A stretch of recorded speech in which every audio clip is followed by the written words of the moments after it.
আসসালামু আলাইকুম রহমতুল্লাহ। প্রিয় দর্শক, আশা করি সবাই ভালো আছেন। আজকে ঈদের পরের দিন পাট আসছিল কি আছে 1000 5 কেজি আসছিল। ভালো আছে, কি অবস্থা আসলে বাজারে? অবস্থা ভালো। ভুট্টা বাজার ঠিক আছে 20-30। ও এই ধান 1450। আমি দেখলাম। আর বিরার না, বাজার ভালো যাচ্ছে। 3500। তো প্রিয় দর্শক, আজকের পাট আমরা ঈদের পরের দিন আসছি, এখন পর্যন্ত কোনো পাট আসেনি বাজারে। তো আমরা বর্তমান দিনে আপনাদের কোথায় কি বাজারটা যাচ্ছে অবশ্যই পাটের তথ্যটা জানাবেন। আর নতুন কোনো রপ্তানি বা যে কোনো বিষয় যদি জানা থাকে অবশ্যই আপনারা জানানোর চেষ্টা করবেন ইনশাল্লাহ। আর বর্তমান আর 1 মাস 2 মাসের মধ্যেই হয়তো আমরা নতুন পাট দেখতে পাবো ইনশাল্লাহ। তো এখন বর্তমান যে পাটের বাজারটা, সেটা বিভিন্ন বাজারে বিভিন্ন দাম যাচ্ছে, এটা আপনারা জানেন।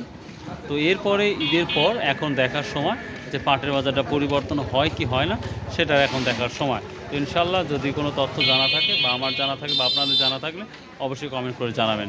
সো বাই, আল্লাহ হাফিজ, আসসালামু আলাইকুম ওয়া রাহমাতুল্লাহ।